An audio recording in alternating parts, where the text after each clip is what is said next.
And this is Scoob. So basically, this film came out back in May the 15th in America. Funny story, Joe and I woke up, we were like, oh, great, we're going to watch Scoob now. Went downstairs and Joe messaged me saying, oh, there is no Scoob. It hasn't been released in the UK, which is bad because it was marketed like it was going to be a bit like Trolls World Tour. It's going to be streamed everywhere. But we finally got it, alas. And it's directed by Tony Kevon.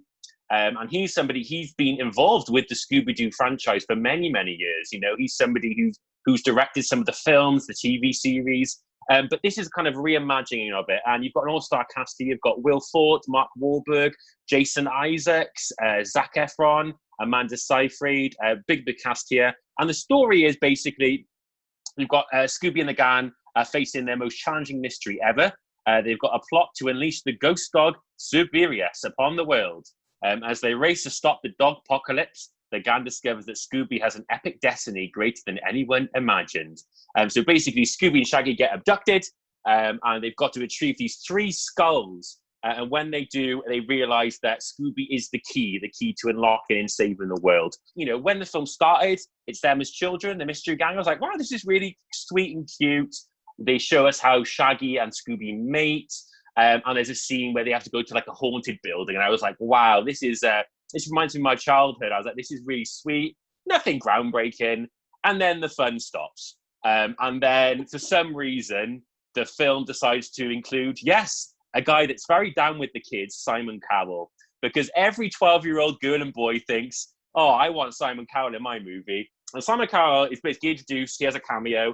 And then from then on, something strange happened. And it just got worse and worse and worse. The storyline is absolutely ludicrous. It makes no sense. It is basically a match between Dora the Explorer and Indiana Jones. It didn't even feel like a Scooby-Doo story. I want ghosts. I want ghoulies. I want more horror elements. That is Scooby-Doo, you know? I want them pulling off a mask and saying, hey, you did it, kids. But I think the film issue is that it's so hesitant on going on with the original's ideas that made Scooby-Doo so good. It wants to freshen it up. It wants to revamp it. And it's to its detriment. But the real issue I had with this film was the casting. And I don't know why they think by casting all these new actors that are so young and hip with the kids that it's going to necessarily make it a better film. Will Forte, I thought, was fine as Shaggy. I think Shaggy and Scooby are the best thing in the film. They have a nice chemistry. I didn't get emotional, but there is a bit at the end where I was like, yeah, that's really sweet. And I think if the movie had focused more on them, it would have been better. However, basically what happens is they get split up. The gang gets split up halfway through the movie. So basically, over half the film, the gang are not together, which I think is huge crime. It's crazy because I wanted to see the mystery gang, you know, solve the case. Not a big fan. Disappointing. I think hardcore fans of Scooby-Doo are going to be left very disappointed. And I put on my little review on Letterboxd, Scooby-Dooby, don't waste your money. We're not kind of on the same page. We are very much exactly on the same page.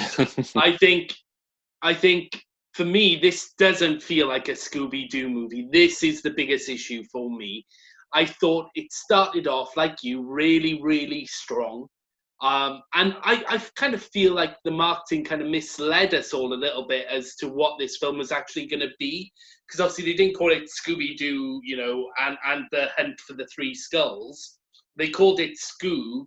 And the kind of poster is of like baby, you know, puppy Scoob, you know, kind of doing a riff of the Phantom Menace poster, and then the shadow of, you know, adult Scoob.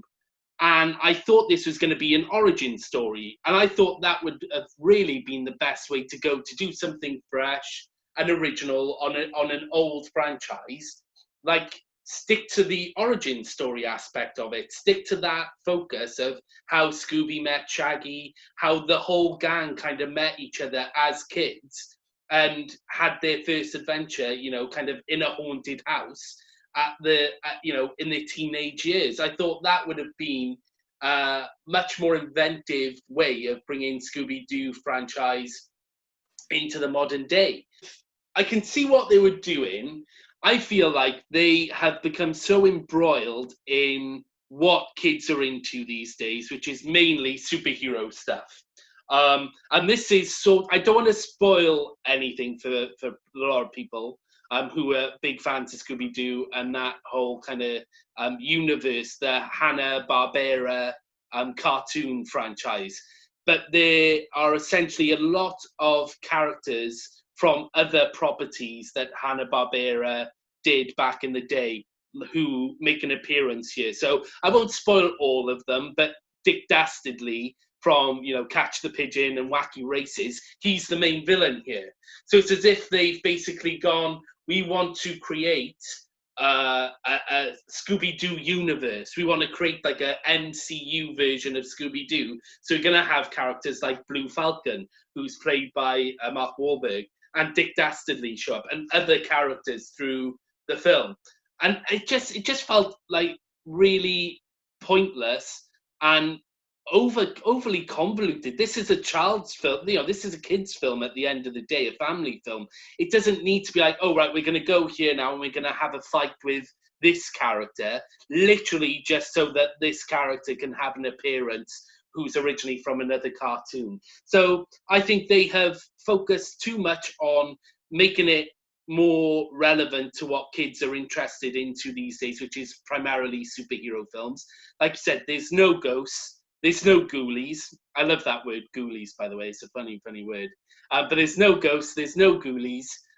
It is, but there are a lot of flying spaceships and like robot dogs and stuff like that. And it didn't feel like the Scooby-Doo that I certainly remember growing up. And yeah, to be honest, it made those live action movies back in the day, they had a hard time. But this makes those live action movies look like masterpieces as far as I'm concerned,